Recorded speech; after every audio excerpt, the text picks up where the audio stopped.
Hi everyone, welcome to Life Accounts and Growing Pains, and today I want to talk about the top 10 reasons why people are leaving California these days. It is not a new trend. It's been going on since 2000. However, it just seems like it's really increasing nowadays. And these are the top 10 reasons of why.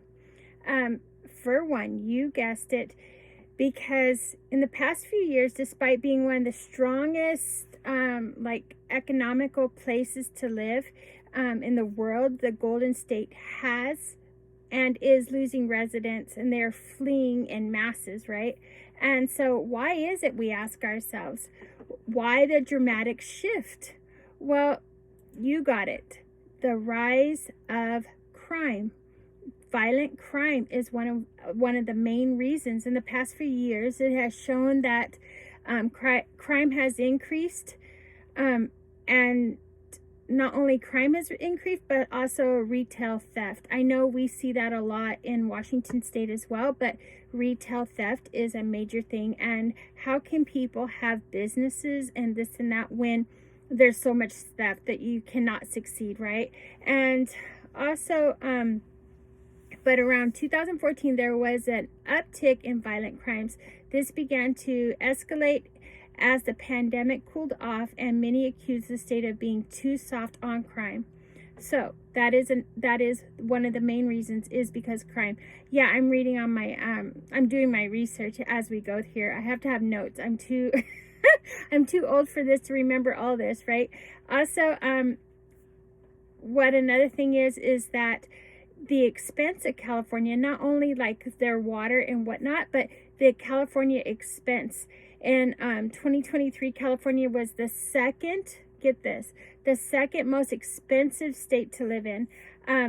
It was one of the highest averages to live in, and even worse is the housing itself is 97% higher nationally, right? So that is another reason clearly that people are moving out. So it's crime, and the cost of living is just way too much.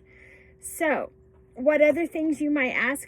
Well, unemployment rate is right now is the highest it has been for a long time in the nation. And in California, it says, according to the latest reports, the Golden State unemployment is the highest it's in the nation at 5.3%.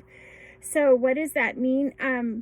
That meant that once the pandemic was over, people still were unable to find jobs or unable to continue to support themselves, right?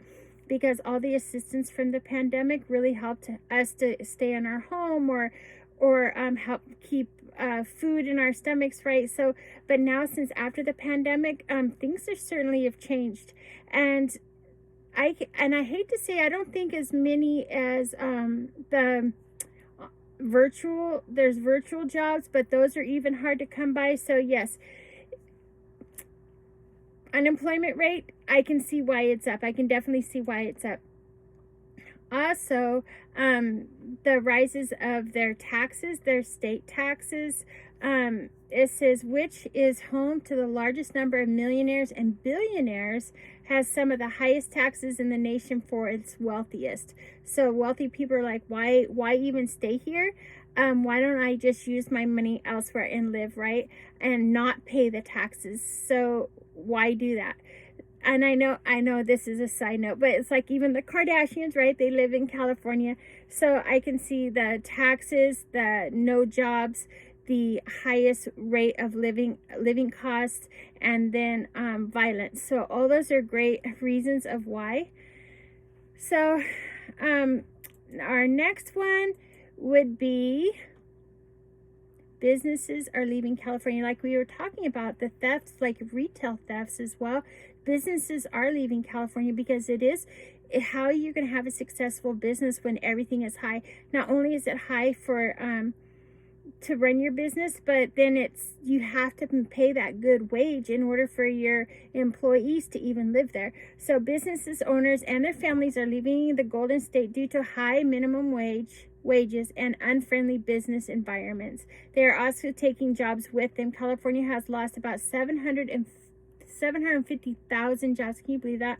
but the main changes those leaving are the wealthy ones. So, and I've even noticed that here in Washington State, it's like we're getting a lot of California people.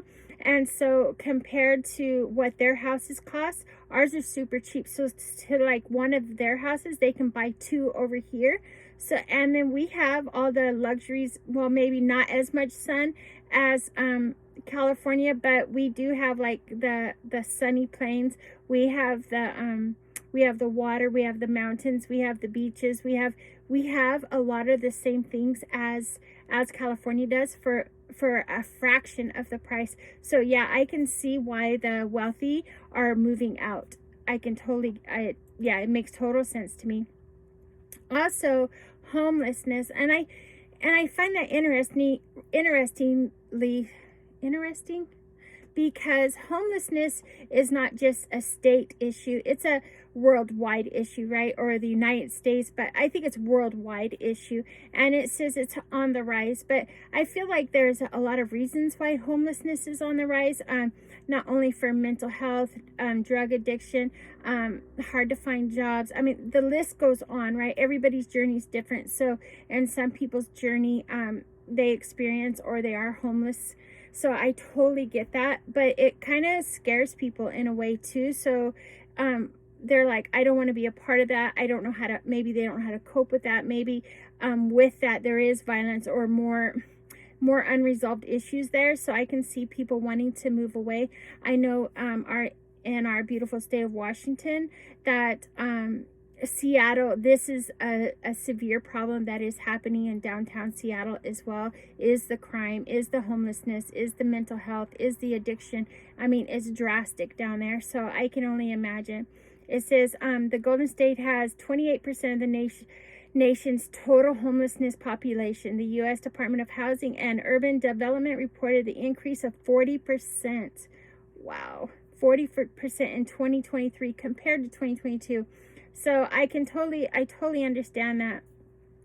And then also the political climate. I never thought about a political climate and in somewhere moving, when you move somewhere and you think, oh, a political climate, but perhaps so, right? Because I really try to stay politically neutral, but it says some conservatives spoke about the inability to express their opinions that oppose an overly liberal society. So they think California is liberal, and so a lot of people are moving out because of that, because they want to have the freedom and to speak their political minds, right, and feel like they're not alone or they're not going against the grain. So that's another reason, and that's really interesting. I would have never thought to move somewhere, but like I said, everybody's journey is different. So yeah.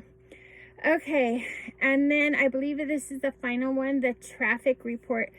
And I know this to be true even years ago, like on Pacific Coast Highway, like they don't pull you over just one little car. They have like a police officer with his lights on and goes through, like weaves in and out of California on the highway to just slow the masses down. But they don't deliberately like pull over just like one car. I'm not saying that they don't, but it's just easier for them to slow traffic down by weaving in and out. But it says large California cities are known for massive highways and traffic jams. So they're leaving.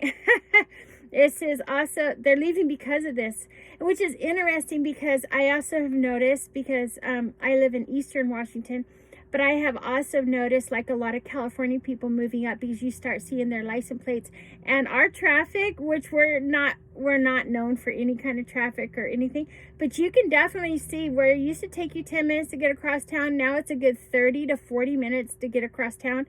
And so it's just a little bit crazy here. It's getting that way, right? So I understand the traffic scenario. It says known for their massive highways and traffic jams.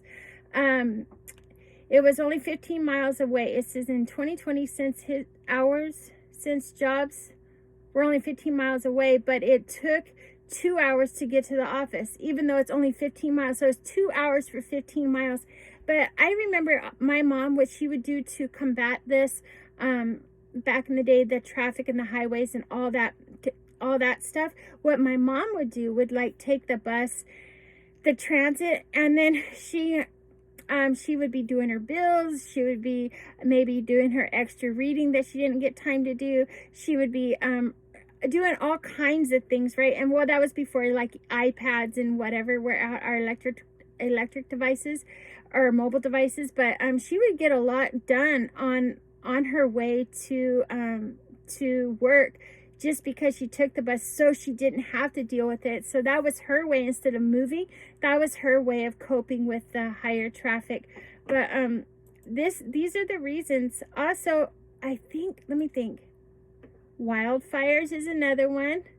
Ooh, I thought we were done, but we're not done. But wildfires, and just like in Lake Tahoe not too long ago, all the fires that happened there, and then they get extreme. It's either the wildfires or, like, was it this year, all the snow?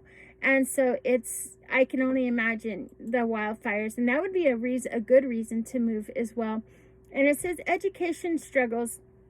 I've never thought about education struggles, but then that does make sense. When we have children, we want to make sure they're in a good school district. They get the best that they can, education they can get. So I can understand is moving for education struggles. It says,